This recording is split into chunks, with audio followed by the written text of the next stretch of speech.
یا پھر داتا گنج بخش کی مسجد کا خطیب امام سے لے کر پاپوش پہ بیٹھنے والے تک وہ بھرتی ہوگا جو کشف المحجوب کے عقیدے پہ دستخط کرے گا، وہ بھرتی ہوگا جو کشف المحجوب کے عقیدے پہ دستخط کرے گا، وہ بھرتی ہوگا جو کشف المحجوب کے عقیدے پہ دستخط کرے گا۔ جن کے دربار پہ 120 روپے آپ کو جوتی کے ٹوکن پہ دینے پڑتے ہیں، ورنہ واپسی پہ آپ کو جوتی بھی نہ ملے۔ پہلے کہنے سر بزرگاں تھے کوئی وہ تھے چیز چوری کر لیتے انا ہو جاتا ہے، اور کمائی کا اڈا بنایا ہوا ہے۔ تو بزرگ تو نگاہ مار کے اپنے مرید جلاتے رہے، وہ مرید جو اس لیے بیعت ہوئے تھے کہ اپنی آخرت بچاتے، وہ بچارے اپنی جان سے بھی گئے، اپنی آخرت سے بھی گئے، اور بابے کی آخرت بھی لے گئے، کیونکہ بابے نے قتل نہ حق کیا۔ ان کے بابوں نے کسی کا ایمان کیا بچانا تھا، اپنا ایمان بھی مرید کی وجہ سے چلا گیا۔ لوزانو، اور یہ میں ساری باتیں اس لیے کر رہا ہوں کہ ان کا یہ عقیدہ ہے۔ ہمیں کوئی عبد القادر جیلانی سے نہ دشمنی ہے نہ کوئی ہمدردی ہے، ان کا معاملہ اللہ کے سپرد، لیکن ان کا کلیم ہے تو ہم ان کو ان کے کلیم کے مطابق تو جواب دیں گے نا۔ نال لال میں چونیاں وڈاں گا، چوبے ماراں گا، کیونکہ انہیں لینگویج یہی سمجھ آتی ہے، اور یہ لینگویج یہ نہ سمجھے میں ٹونٹ کر رہا ہوں، یہ سب کچھ باقی سب کے ساتھ کرتے ہیں۔ ان کو کوئی حق نہیں پہنچتا کہ ہمیں اس بات کے اوپر ٹونٹ کریں، یہ یہی کرتے رہے ہیں سب کچھ۔ اب اس کا جواب ان کو اسی طریقے سے ملے گا، اسی اصول اور مبادی کے اوپر جواب ملے گا۔ تو ہمارا اختلاف اس وقت شروع ہو جاتا ہے کہ جب آپ نبی علیہ السلام کے پروٹوکول کی چیزیں اپنے بزرگ بابوں میں تلاش کرنا شروع کر دیتے ہیں۔ تو صحیح بخاری میں ایک اور حدیث ہے جس سے بات شروع ہوئی تھی کہ انس بن مالک رضی اللہ تعالیٰ عنہ کے پاس نبی علیہ السلام کا ایک لکڑی کا پیالہ تھا جس میں وہ پانی پیا کرتے تھے، اور اس پیالے کو ایک حلقہ لگا ہوا تھا لوہے کا، اس کی شیپ کو مینٹین کرنے کے لیے۔ تو حضرت انس بن مالک نے ارادہ کیا کہ میں اس کی بجائے نا سونے یا چاندی کا کڑا اس کے اوپر لگوا لوں، کیونکہ اللہ کے نبی کی ایک یادگار چیز میرے پاس ہے جس میں نبی علیہ السلام نے کئی دفعہ پانی پیا۔ تو کہتے ہیں کہ جب میرے باپ کو پتا چلا ابو طلحہ کو، تو انہوں نے مجھے منع کر دیا کہ نبی علیہ السلام کے پیالہ مبارک کی کوئی چیز بھی نہ بدلو، وہ لوہے کا ہے، لوہے کا ہی رہے، چاہے اس کو زنگ لگ جائے کچھ ہو جائے، لیکن تم نے اس کو بدلنا نہیں ہے۔ یعنی صحابہ کرام اس چیز کا بھی اہتمام کرتے تھے کہ نبی علیہ السلام کے تبرکات کو ان کی اصلی شکل میں رکھا جائے۔ اس سے ایک حدیث اوپر صحیح بخاری میں ہی آتا ہے، عمر بن عبد العزیز جو تھے وہ کسی صحابی کے پاس گئے، کوئی دعوت تھی، تو وہ مدینے کے گورنر تھے، بعد میں خلیفہ بھی بن گئے۔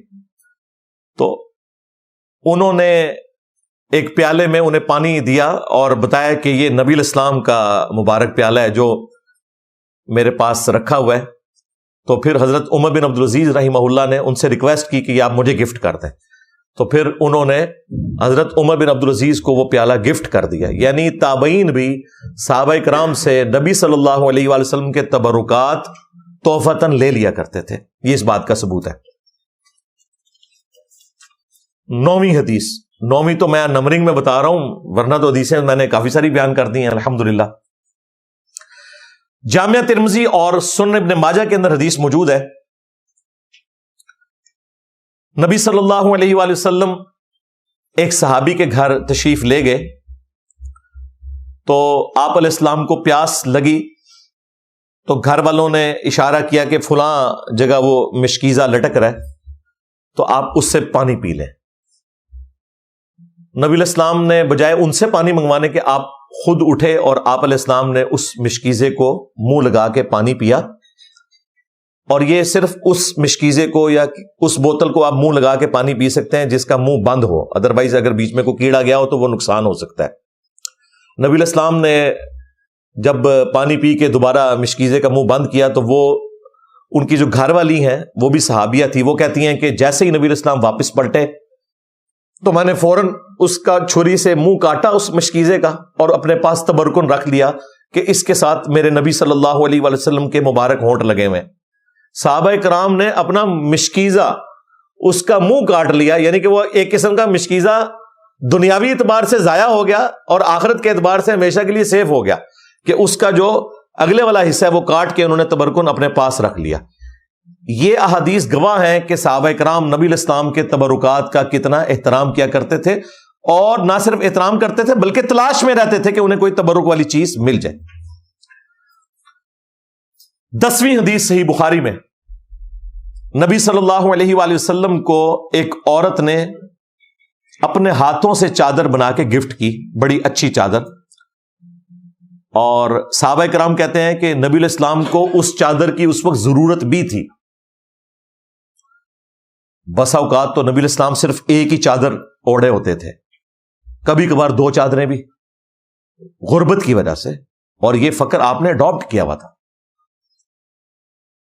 تو نبی علیہ السلام کو جیسے ہی اس نے چادر گفٹ کی نا, تو آپ علیہ السلام اندر تشریف لے گئے اور آپ نے اس چادر کو تہمت بنایا, اور جو آلریڈی آپ نے چادر پہنی تھی وہ اوپر لے لی اور باہر تشریف لائے.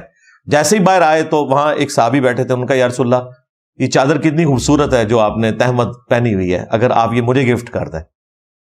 اچھا, کوئی لحاظ نہیں کیا کہ یہ ابھی تو حضور کو ملی ہے اور حضور کو ضرورت بھی تھی. نبی علیہ السلام فوراً اٹھے, اندر تشریف لے گئے, اور پیچھے اب صحابہ کرام اس کی کلاس لے رہے ہیں کہ یہ تو نے کیا حرکت کی ہے,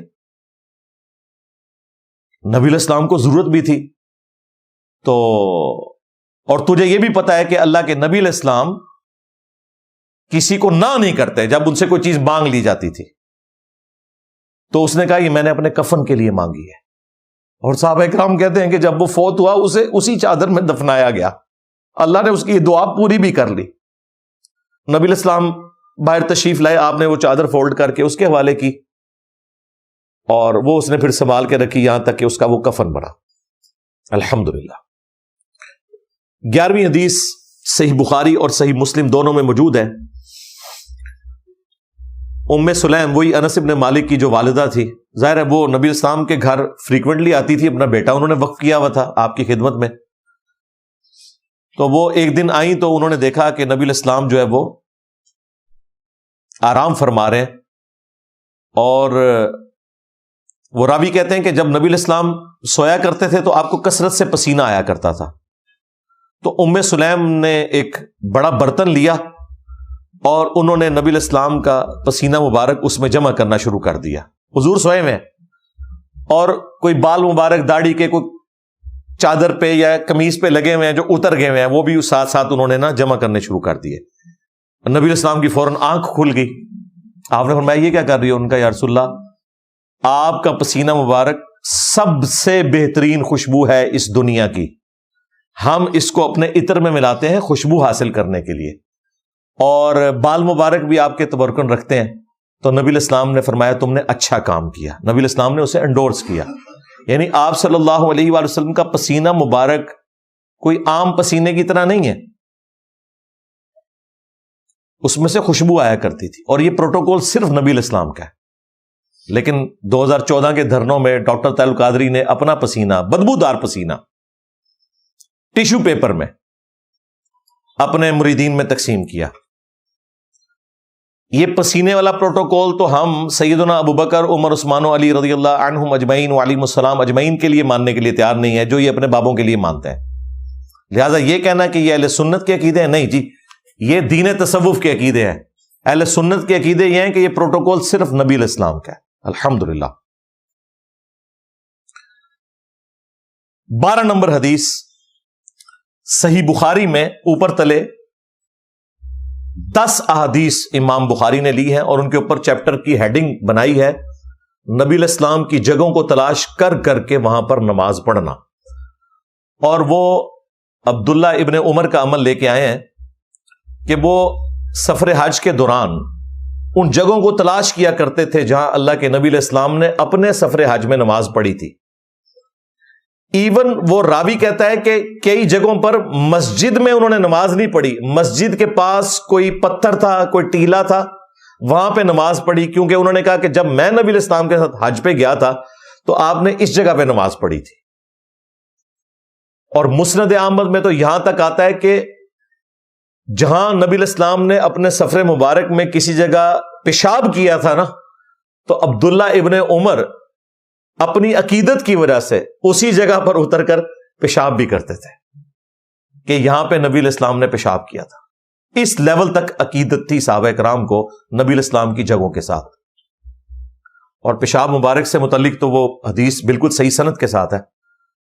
ہمارے استاد شیخ زبیر علی زئی صاحب رحمہ اللہ بھی اس حدیث کو صحیح کہتے تھے. میری تو خود ان سے ڈسکشن ہوئی اس حدیث کے اوپر. شیخ البانی نے بھی اس حدیث کو صحیح کہا, اور اس کی سند اور کچھ حصہ سنن نبی داؤد کے اندر بھی موجود ہے, اس پہ آپ تحقیم دیکھ سکتے ہیں. اور بقیہ حدیث جو ہے المعجم الکبیر طبرانی کے اندر موجود ہے, اور مجموع الزوائد کے اندر بھی امام حیثمی نے اس حدیث کو صحیح کہا. اس کی صحت میں کسی کا اختلاف نہیں ہے کہ نبی علیہ السلام کی ایک خادمہ تھی, وہ آپ صلی اللہ علیہ وآلہ وسلم کی خدمت پہ مامور تھیں. ایک دن نبی علیہ السلام نے ان سے پوچھا کہ وہ میری چارپائی کے نیچے ایک لکڑی کا پیالہ جو تھا وہ کدھر گیا. ابو داؤد میں اتنی حدیث ہے کہ نبی علیہ السلام کی چارپائی کے نیچے ایک بڑا لکڑی کا پیالہ ہوتا تھا, جو سردیوں میں نبی علیہ السلام اس میں پیشاب کیا کرتے تھے. ظاہر سردیوں میں اٹھ کے باہر جانا ایک تردد والا کام ہے, تو آپ اس پیالے میں پیشاب کر لیا کرتے تھے تاکہ باہر نہ جانا پڑے. اب اس خادمہ کو نہیں پتا تھا, وہ نئی نئی آئی تھی. نبی علیہ السلام نے کہا کہ یہ پیالہ تھا. انہوں نے کہا یا رسول اللہ میں نے تو وہ پی لیا. اچھا مجھے آپ ذرا ایمانداری سے بتائیں, پیشاب کی اتنی بدبو ہوتی ہے کہ تھوڑا سا پیشاب بھی اگر کسی جگہ پہ ہو نا تو اس کا تعفن بتا دیتا ہے. اب لکڑی کا پیالہ جس میں نبی علیہ السلام کا پیشاب تھا وہ اس صحابیہ نے پی لیا اور اسے نہیں پتا چلا. ورنہ اگر اسے پتا ہوتا نا یہ پیشاب ہے, اس نے نہیں پینا تھا, جان بوجھ کے نہیں پیا. یہ ذہن میں رکھیے گا, یہ جو خادم رضوی صاحب اور یہ باقی لوگ جو بنا کے چیزیں پیش کرتے ہیں نا نبی علیہ السلام کے اس طریقے سے پیشاب مبارک کے بارے میں, وہ بالکل ایگزیجریشن ہے, وہ دوسری ایکسٹریم ہے, اس کو نہیں ہم مانتے. یہاں ان کو نہیں پتا چلا, پی لیا. تو نبی علیہ السلام نے فرمایا تم نے اپنے اور جہنم کی آگ کے درمیان ایک مضبوط آڑ قائم کر لی ہے, کیونکہ تمہارے پیٹ میں میرا پیشاب چلا گیا. لیکن آپ نے کبھی اپنا پیشاب مبارک کسی کو پینے کے لیے نہیں دیا. یہ جو ایتھیسٹ مذاق اڑاتے ہیں نا کہ یہ دیکھو یہ تو یہ کرتے ہیں, یہ ایک واقعہ تھا, ایک فضیلت اس صحابیہ کو ملنی تھی, مل گئی. اور نبی علیہ السلام کا پیشاب مبارک اس طرح نہیں تھا جس طرح باقی لوگوں کے. آپ علیہ السلام کی تو شخصیت بڑی غیر معمولی تھی, یہ ذہن میں رکھیے گا. بخاری اور مسلم دونوں میں حدیث ہے, نبی صلی اللہ علیہ وآلہ وسلم اپنی پیٹھ کے پیچھے بھی دیکھ لیتے تھے. ہمیں تو بڑی مشکل سے 180 ڈگری کا ویژن نظر آتا ہے. آپ علیہ السلام کی یہاں پہ آنکھ نہیں تھی لیکن آپ کو پیچھے بھی نظر آتا تھا. یعنی جب آپ سامنے دیکھ رہے ہوتے تھے نا, آپ پیچھے بھی دیکھ رہے ہوتے تھے. یہ اللہ تعالیٰ نے پرماننٹ موڈ آپ کے ساتھ اٹیچ کیا ہوا تھا. اس حدیث میں الفاظ ہیں کہ نماز خشوع خضوع سے پڑھا کرو, میں پس پشت بھی اللہ کی قسم تمہیں دیکھ رہا ہوتا ہوں. یعنی نبی علیہ السلام امامت کروا رہے ہیں اور پیچھے کوئی بار بار داڑھی کے ساتھ کھیل رہا ہے یا کوئی کھجلی کر رہا ہے, وہ نبی علیہ السلام کو نظر آ رہا ہوتا تھا. یہ ایک اسپیشل پروٹیکشن تھی. لہذا آپ علیہ السلام کی بھی 2 آنکھیں تھیں لیکن ہماری طرح کی 2 آنکھیں نہیں تھیں, ذہن میں رکھیے گا. اسی طریقے سے بخاری مسلم میں آتا ہے اللہ کے محبوب صلی اللہ علیہ وآلہ وسلم نے سورج گرہن کی نماز پڑھائی اور نماز کے دوران چند قدم آگے چلے اور پھر واپس آئے. سلام پھیرنے کے بعد صحابہ کرام نے پوچھا یا رسول اللہ ہم نے آج آپ کو وہ عمل کرتے ہوئے دیکھا ہے جو آج سے پہلے نماز میں ایسا عمل کرتے ہوئے نہیں دیکھا. تو آپ نے فرمایا کہ اللہ تعالیٰ نے مجھے نماز کی حالت میں جنت دکھا دی, اور جنت کوئی 2nd فلور کے اوپر نہیں ہے, 7 آسمانوں کے اوپر. اور وہاں میں نے انگوروں کا ایک درخت دیکھا اور میں نے ارادہ کیا کہ اس کا ایک خوشہ تمہارے لیے توڑوں تاکہ تم اس کو کھا سکو. اس لیے میں نے یوں اپنا ہاتھ بلند کیا, لیکن پھر میں نے اپنا ارادہ ترک کر دیا کیونکہ جنت کی نعمتوں پہ اللہ نے پردہ رکھا ہوا ہے. آپ نے فرمایا اگر وہ میں توڑ لیتا تو تم اسے ہمیشہ کھاتے رہتے, کیونکہ جنت کو فنا نہیں ہے, وہ ختم ہی نہیں ہونا تھا. جنت کو موت نہیں ہے نا, وہ آج تک موجود ہونا تھا. لیکن پھر وہ جو اللہ کا پردہ ہے نا, وہ اللہ کا پردہ رہا جو قرآن میں آیا کہ ہم نے اہل ایمان کے لیے جنت کی نعمتیں چھپا رکھی ہیں, ان کی آنکھوں کی ٹھنڈک, سورہ السجدہ میں آیا.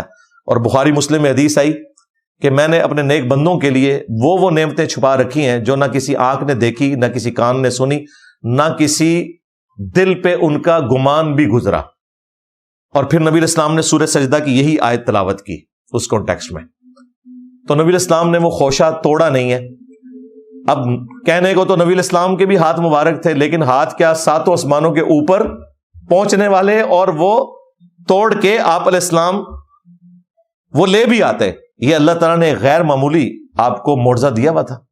لہذا جب ہم نبی علیہ السلام کو یہ کہتے ہیں کہ آپ بھی انسان تھے، تو نعوذ باللہ کوئی یہ نہ سمجھے کہ ہم اپنی طرح کا انسان مانتے ہیں. توبہ، یہ کوئی گمان بھی نہیں کر سکتا. باقی وہ آیت برحق ہے، قل انما انا بشر مثلکم، کہ نبی تم فرما دو کہ میں انسان ہونے میں تمہاری طرح ہوں. اسپیشی میں، مرتبے کی بات نہیں ہو رہی. اور یہ اسپیشی بتانا ضروری تھا کیونکہ لوگوں نے پیغمبروں کو اللہ کا بیٹا بنایا ہوا تھا. تو یہ بتانا ضروری تھا کہ میں اللہ کا بیٹا نہیں ہوں، اللہ کا پیغمبر ہوں. سورہ بنی اسرائیل میں آیا کہ اگر زمین پر فرشتے آباد ہوتے نا تو ہم فرشتوں میں سے کسی کو پیغمبر بنا کے بھیجتے. اب چونکہ انسان آباد ہیں تو انسانوں میں سے پیغمبروں نے آنا ہے. لہذا نبی علیہ السلام اپنی اسپیشی میں بشر ہیں. ہاں، آنری طور پر آپ نور ہدایت بھی ہیں، وہ تو قرآن میں ہے، انا ارسلناک شاہدا ومبشرا ونذیرا وداعیا الی اللہ باذنہ وسراجا منیرا. نبی صلی اللہ علیہ وآلہ وسلم وہ سورج ہیں جو لوگوں کو چمکا دیتے ہیں، تو آپ نور ہدایت ہیں. حتیٰ کہ جو اہل سنت کے ہاں پہلی تفسیر ہے ابن جریر طبری کی المتوفا 310 ہجری، انہوں نے سورۃ المائدہ کی جو آیت نمبر 15 ہے، قد جاءکم من اللہ نور وکتاب مبین، اس کے تحت لکھا ہے کہ اس آیت مبارکہ میں نور سے مراد رسول اللہ کی ذات ہے اور کتاب سے مراد قرآن ہے. تو نبی علیہ السلام نور ہدایت ہیں الحمدللہ. اہل البیت بھی نور ہدایت ہیں، صحابہ اکرام بھی نور ہدایت ہیں، صحیح بخاری صحیح مسلم بھی نور ہدایت ہیں. لیکن نبی علیہ السلام کی جو اسپیشی ہے وہ انسان ہے. اس اعتبار سے انسان اشرف المخلوقات ہے. لہذا نبی علیہ السلام کو اگر وہ والا نور آپ ثابت کرنے کی کوشش کریں گے فرشتوں والا، تو یہ کوئی آپ کی شان بڑھا نہیں رہے ہوں گے آپ، بلکہ نبی علیہ السلام کی شان کو آپ کم کر رہے ہوں گے. کیونکہ نبی صلی اللہ علیہ وآلہ وسلم کی شان یہ ہے کہ آپ بشر ہیں، بلکہ افضل البشر ہیں، بلکہ بشریت کو ناز ہے آپ علیہ السلام کی ذات کے اوپر. باقی آپ نور ہدایت ہیں. وہ مسند احمد میں حدیث موجود ہے، جامع ترمذی میں موجود ہے، دلائل النبوہ کے اندر موجود ہے، مشکات میں موجود ہے. نبی علیہ السلام نے کہا میں اللہ کے ہاں خاتم النبیین اس وقت بھی لکھا ہوا تھا جب آدم علیہ السلام ابھی مٹی اور پانی کے درمیان تھے، ابھی پیدا نہیں ہوئے تھے. اللہ کے علم میں اس وقت بھی آخری نبی تھا. میں دعائے ابراہیم ہوں، میں عیسیٰ کی بشارت ہوں، اور میں اپنی ماں کو وہ خواب ہوں جو انہوں نے میری پیدائش کے وقت دیکھا کہ ان کے لیے شام کے محلات بھی روشن ہو گئے. یعنی نبی علیہ السلام کی والدہ سیدہ آمنہ سلام اللہ علیہا کو یہ خواب دکھایا گیا تھا کہ آپ سے جو بچہ پیدا ہوگا بالآخر اس کی حکومت رومن امپائر کو بھی سپرسیڈ کر جائے گی. تو نبی علیہ السلام نور ہدایت ہیں، آپ ہماری طرح کے انسان نہیں ہیں، یہ ذہن میں رکھیے گا. اسی لیے بخاری مسلم میں آتا ہے نا کہ نبی صلی اللہ علیہ وآلہ وسلم وصال کے روزے رکھا کرتے تھے، یعنی ایک روزہ افطار کیے بغیر اگلا روزہ، اور کنٹینیوس 2 3 4 دن تک. صحابہ کرام نے بھی اس سنت پہ عمل کرنے کی کوشش کی حضور سے پوچھے بغیر. ان کے لیے اتنا ہی کافی تھا کہ اللہ کے نبی کر رہے ہیں، لیکن وہ نبھا نہیں سکے، بے ہوش ہو گئے. تو نبی علیہ السلام ناراض ہوئے. آپ نے فرمایا ایکم مثلی، تم میں سے کون ہے جو میری مثل ہو؟ کسی نے نہیں پڑھا قل انما انا بشر مثلکم. اس کا یہ مطلب ہے ہی نہیں ہے جو بعض وہابی ٹائپ لوگوں نے لیا. میں سب کی بات نہیں کرتا، بعض ایگزیجریٹ کر گئے. آپ نے فرمایا کہ میں رات اپنے رب کے پاس گزارتا ہوں، میرا رب رات کو مجھے کھلاتا بھی ہے اور پلاتا بھی ہے. تم میں سے کون میری مثل ہو سکتا ہے؟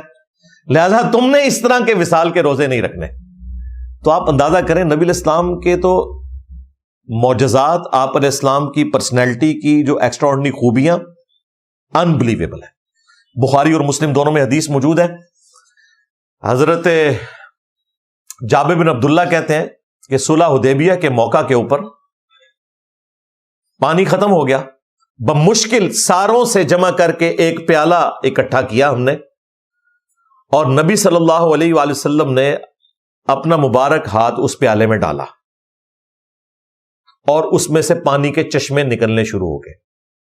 یہ حضرت موسیٰ علیہ السلام سے بڑا معجزہ ہے۔ موسیٰ علیہ السلام نے لاٹھی ماری تھی پتھر پہ، پتھر سے پانی نکل آتا ہے بھائی، گوشت میں سے پانی نہیں نکلتا، یہ بڑا معجزہ ہے۔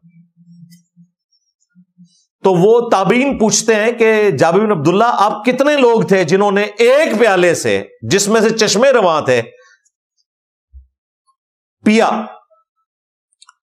تو وہ فرماتے ہیں کہ اللہ کی قسم اگر ہم 1,00,000 بھی ہوتے نا وہ پانی زیادہ تھا، البتہ اس وقت ہم 1500 تھے، 1,500 بندہ، 1,500 بندہ، اور وہ کہتے ہیں 1,500 لوگوں نے ایک پیالے سے پانی پیا، پانی مشکیزوں میں سٹور بھی کیا، اپنے جانوروں کو بھی پلایا، اور نبی الاسلام کی مبارک انگلیوں سے مسلسل پانی کے چشمے جاری ہیں۔ لہذا نبی الاسلام کے ہاتھ مبارک ہمارے ہاتھوں کی طرح نہیں تھے، یہ ذہن میں رکھیے گا، بلکہ وہ صحیح مسلم میں ایک حدیث ہے کہ ایک اور سفر میں اسی طریقے سے راشن کم پڑ گیا تو حضرت عمر نے کھانا پانی ایک دسترخوان میں تھوڑا سا جمع کیا اور کہا یا رسول اللہ آپ برکت کے لیے دعا فرمائیں۔ تو آپ علیہ السلام نے برکت کی دعا کی تو وہ ہزاروں لوگوں کو کفایت کر گیا۔ یہ جتنے معجزات ہیں ان میں آپ کو ہمیشہ یہ ملے گا کہ تھوڑا سا پانی تھا اور وہ ہزاروں کو کفایت کر گیا۔ کریشن ایکس نہیلو کبھی نہیں ہوگی، عدم ماز سے وجود نہیں آئے گا، وہ صرف اللہ کی خوبی ہے۔ نبی الاسلام کی دعا کی برکت سے تھوڑے میں اضافہ ہو جاتا تھا۔ یہ کبھی نہیں ہوا کہ نبی الاسلام جو ہے وہ ایسے صراحتاً اپنا ہاتھ مبارک آگے کریں اور اس میں سے پانی نکلے، نہیں، تھوڑا پانی ہوگا اس میں ہاتھ رکھیں گے تو پانی جاری ہوگا۔ یہ اللہ نے فرق رکھا ہوا ہے۔ عدم ماز سے وجود اللہ کی خوبی ہے، آلریڈی جو موجود ہے وہ اللہ تعالیٰ اپنے پیغمبروں کے ذریعے اس میں برکت ڈال دیتا ہے۔ وہ تو کئی ایک احادیث موجود ہیں، لیکن دیکھ لیں یہی حضرت عمر جو نبی الاسلام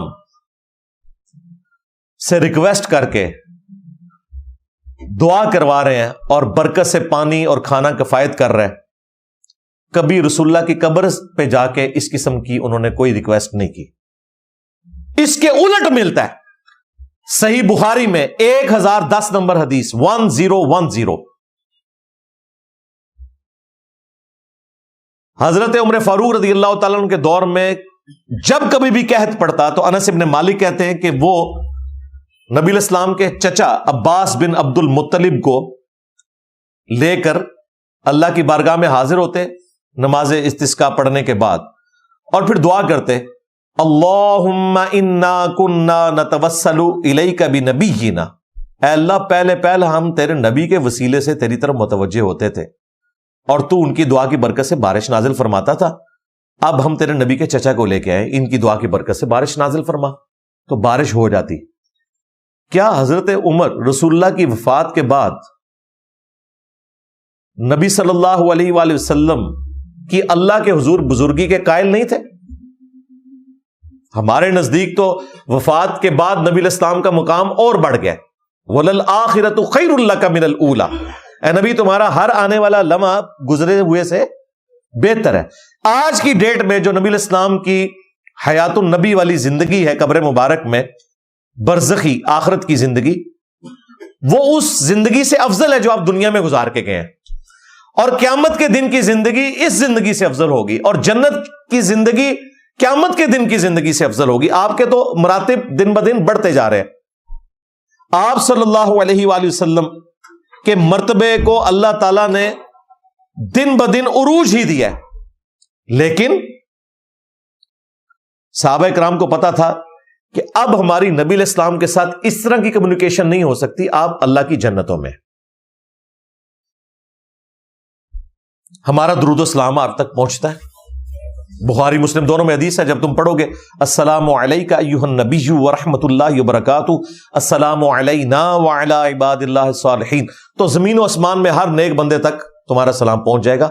ہم یہاں جب پڑھتے ہیں نا السلام علیکہ ایھا النبی، تو ہمارا سلام ہمارے نبی تک پہنچ رہا ہے، یہ ہم کو اسٹوری نہیں ہے یہ جو دیوبندیوں نے اور وہابی اہل حدیثوں نے مشہور کر دیا یہ شب معراج کی گفتگو ہے، جھوٹ۔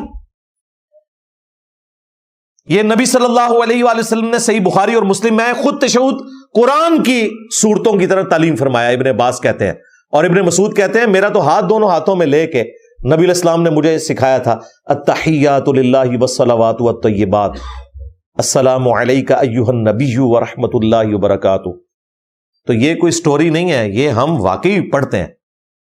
السلام علیک یا نبی اللہ اور السلام علیک ایھا النبی یہ ایک ہی سیغے ہیں۔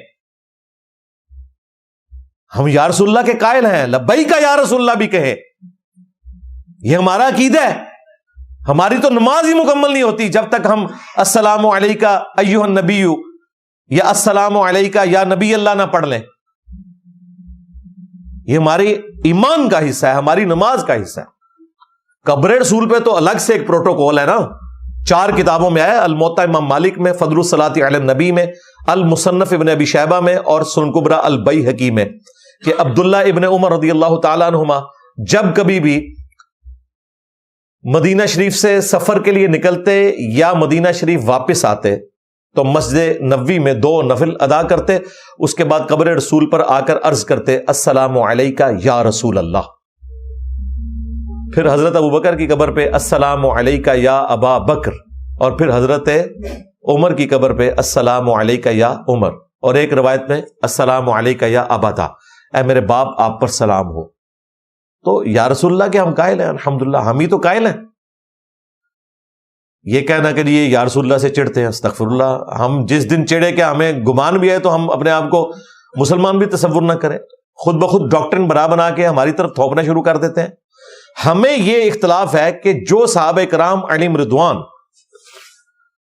اپنی مبارک آنکھوں سے نبی علیہ السلام کے معجزات دیکھ چکے تھے، وہ قبر رسول پہ جا کے آپ سے نہیں مانگتے تھے، بلکہ نبی علیہ السلام کی وفات کے بعد ان کے چچا سے دعا کروا رہے ہیں۔ حضرت عمر انا کننا نتوسل الیک بنبینا،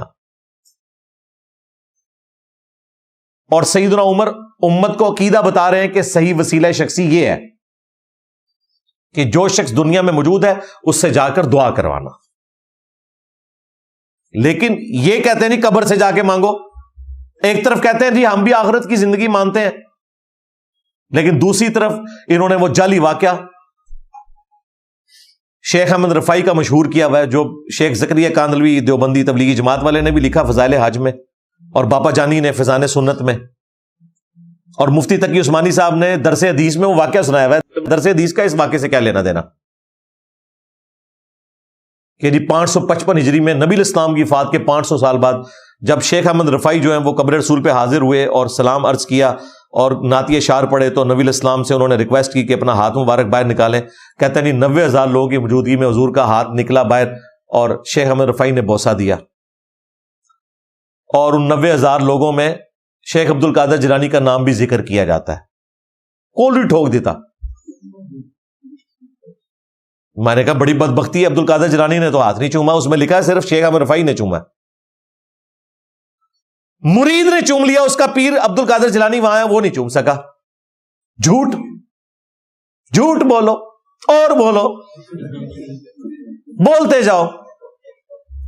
یہ مبارک ہاتھ سیدہ فاطمہ کے لیے نہیں نکلا، ہاں یہ مبارک ہاتھ سیدہ عائشہ کے لیے نہیں نکلا جب وہ جنگ جمل کے لیے روانہ ہوئی، ہاں یہ مبارک ہاتھ اس وقت نہیں نکلا جب سقیفہ بنی ساعدہ ہو رہا تھا اور خلافت کے حوالے سے صحابہ کرام میں اختلاف ہو گیا اور 6 مہینے تک حضرت علی ناراض رہے، کسی کو وہم بھی نہیں آیا کہ جا کے قبر رسول سے فیصلہ کروا لے۔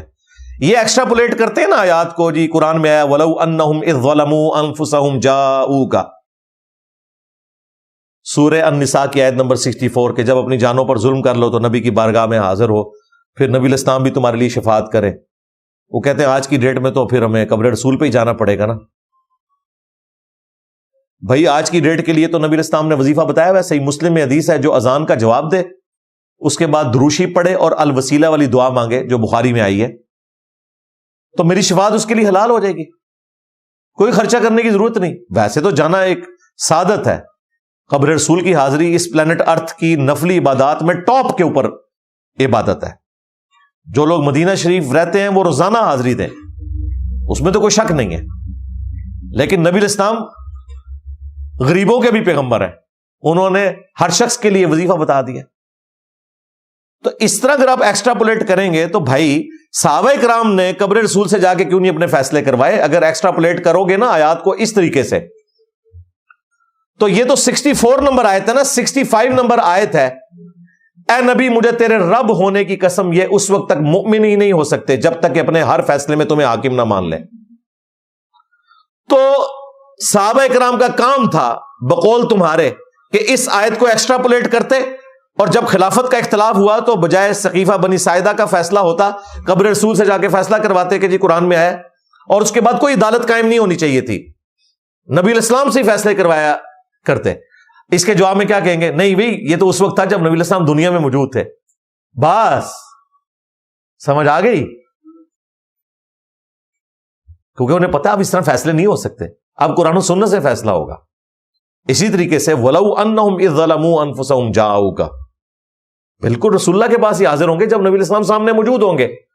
صحیح بخاری میں حدیث ہے ایک صحابی کی پنڈلی کی ہڈی ٹوٹ گئی، نبی الاسلام نے کسی کام سے بھیجا تھا، واپسی پہ قلعے سے چھلانگ ماری تو پنڈلی کی ہڈی ٹوٹ گئی، انہوں نے اپنی پگڑی اتار کے ٹانگ باندھی اور نبی الاسلام کی خدمت میں لنگڑاتے ہوئے پہنچ گئے اور کہا یا رسول اللہ آپ نے جو ذمہ داری دی تھی میں نے پوری کر دی، لیکن ساتھ یہ نہیں کہا کہ تہاڈے پیچھے لت پنوا لی ہے میں۔ ادھر تو کوئی کام کرے تو وہ پھر اپنا احسان جتاتا ہے کہ یا رسول اللہ آپ کے پیچھے میں نے ٹانگ توڑوا لی۔ نبی علیہ السلام نے خود پوچھا کہ یہ کیا ہوا ہے، تو کہا یا رسول اللہ میں نے چھلانگ لگائی تھی، اس طرح قلعے کی دیوار اونچی تھی تو میری یہ ہڈی ٹوٹ گئی ہے۔ آپ نے فرمایا ادھر کر، آگے کی آپ نے مبارک ہاتھ پھیرے، وہ کہتے ہیں اللہ کی قسم اس طرح ہو گئی کہ آج سے پہلے کبھی ٹوٹی نہیں تھی، حالانکہ پنڈلی کی ہڈی کیور ہونے میں 6 سے 8 ہفتے چاہیے، وہ بھی اگر بینڈیج کر کے پراپر فارم میں، پھر بھی ویسے نہیں ہوگی جس طرح ٹوٹنے سے پہلے تھی۔ یہ معجزہ تھا، معجزہ سائنٹیفکلی ریپروڈیوس بھی نہیں ہو سکتا، یہ ذہن میں رکھیے گا، ورنہ وہ معجزہ نہیں رہے گا، یہ فزیکل فینومینا آف نیچر کو توڑنے والی چیز تھی۔ لیکن نبی الاسلام کی وفات کے بعد کئی صحابہ جو ہیں جنگوں میں ان کے ہاتھ کٹ گئے، کئی لوگوں کی آنکھیں زخمی ہو گئیں، کبھی کوئی قبر رسول پہ حاضر ہوئے آنکھ لے کے کہ یا رسول اللہ یہ آنکھ میری ٹھیک کر دے؟ تو یہ ایکسٹراپولیٹ کیوں کرتے ہیں؟ نبی الاسلام کے معجزات مبارک زندگی سے اٹھاتے ہیں، انہیں ایکسٹراپولیٹ کر کے وفات کے بعد فٹ کرتے ہیں۔ اگر وفات کے بعد اس طریقے سے فٹ کرنے پھر تو اس طرح کی کئی مثالیں موجود ہیں، وہ آپ کو کرنی پڑیں گی۔ انہیں بھی پتا ہے کہ ایسا نہیں ہوتا، ایسا تو نہیں ہوگا، تو غلط کر رہے ہیں، دھوکہ دے رہے ہیں، پھر الٹا کہتے ہیں جی آپ نبی الاسلام کو نہیں مانتے، ان کی شان کو نہیں مانتے۔ تو کیا حضرت ابوبکر اور حضرت علی رسول اللہ کی شان کو نہیں مانتے تھے کہ انہوں نے فیصلہ نہیں کروایا جا کے قبر رسول پہ؟ نال چھٹی ہو جائے گی، یہ پھکا ہے نا، اینٹی وینم۔